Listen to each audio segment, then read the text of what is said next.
یہ ایک ایسے شخص کی داستان ہے جس کے بارے میں مشہور کر دیا گیا ہے کہ وہ ایک بزدل شخص تھا اور میدان جنگ میں لڑنے کے بجائے اسے گھر بیٹھ کر کتابیں پڑھنے کا شوق تھا، لیکن ایسا کہنے والوں کو شاید یہ یاد نہیں ہے کہ اس کی موت گھر میں نرم بستر پر نہیں بلکہ دشمن سے لڑتے ہوئے میدان جنگ میں ہوئی۔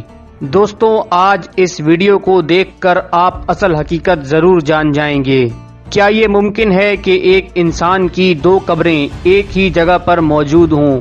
ترک مورخین میں ارطغرل غازی کے مزار کے قریب موجود دو قبروں میں شدید اختلاف پایا جاتا ہے۔ آخر یہ دو قبریں کس کی ہیں؟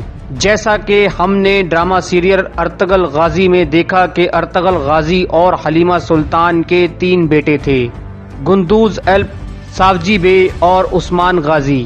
لیکن کچھ تاریخ دانوں کا یہ بھی کہنا ہے کہ ارطغرل غازی اور حلیمہ سلطان کے 4 بیٹے تھے، گندوز الپ، ساوجی بے، سارتو بے اور عثمان غازی، جبکہ کچھ تاریخ دانوں کے مطابق ارطغرل غازی کے 3 ہی بیٹے تھے۔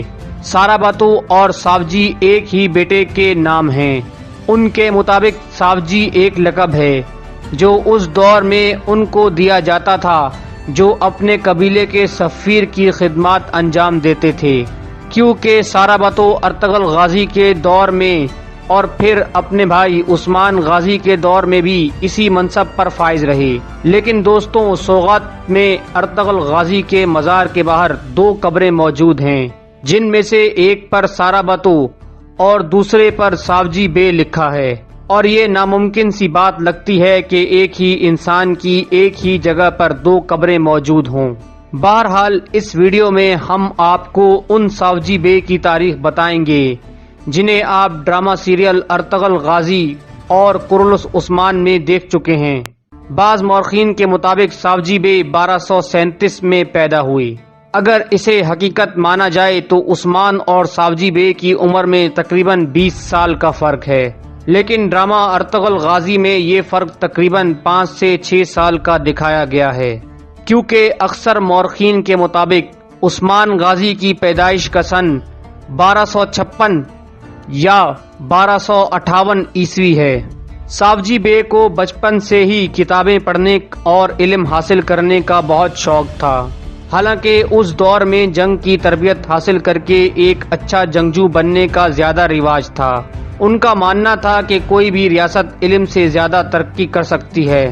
یہی وجہ ہے کہ ڈرامے میں انہیں زیادہ تر آرتک بے کے ساتھ دکھایا گیا ہے اور کتابیں پڑھتے ہوئے بھی دکھایا گیا ہے، لیکن اس کا یہ مطلب نہیں کہ وہ ایک بزدل انسان تھے۔ دوستوں، تاریخ میں اس بات کے بھی شواہد ملتے ہیں کہ انہوں نے اپنے والد ارطغرل غازی کے ساتھ کئی جنگوں میں شرکت کی جو بازنطینیوں اور منگولوں کے خلاف لڑی گئی تھیں۔ ساوجی بے ایک نہایت ذہین اور ڈپلومیٹک انسان تھے۔ ساوجی بے میں لوگوں کو اپنی بات منوانے اور انہیں قائل کرنے کی بہت صلاحیت موجود تھی۔ یہی وجہ ہے کہ ان کے والد ارطغرل غازی دشمن سے بات چیت کرنے کے لیے انہیں ہی بھیجتے تھے، اور عثمان غازی نے بھی قبیلے کا سردار بننے کے بعد یہی سلسلہ جاری رکھا۔ ساوجی بے کی شادی انا سلطان نامی خاتون سے ہوئی اور ان کے 2 بیٹے تھے، ایک کا نام سلیمان بے تھا اور دوسرے کا ساروہان بیہوکا، جو کہ کم عمری میں ہی ماؤنٹ اوور آرمونیا کی جنگ میں شہید ہو گئے تھے۔ سلطنت کو قائم کرنے کی جدوجہد کرتے ہوئے ساوجی بے اس سلطنت کو قائم ہوتا نہ دیکھ سکے اور سن 1287 میں رومانیس کی جنگ میں آپ نے شہادت حاصل کی، لیکن ان کی شہادت رائے گاہ نہیں گئی اور یہ جنگ سلطنت کے قیام میں ایک سنگ میل ثابت ہوئی۔ اس عظیم شہادت کے بعد ساوجی بے ترک عوام کے دلوں میں آج تک زندہ ہیں اور ان پر کئی نظمیں لکھی جا چکی ہیں۔ ہر سال اگست کے مہینے میں سوغات میں ان کا یوم شہادت منایا جاتا ہے۔ ڈرامہ سیریل قرلس عثمان میں یہ عظیم کردار کان بولاٹ ارسلان نامی اداکار نے ادا کیا ہے۔ دوستوں، یہ تھی ہماری آج کی ویڈیو۔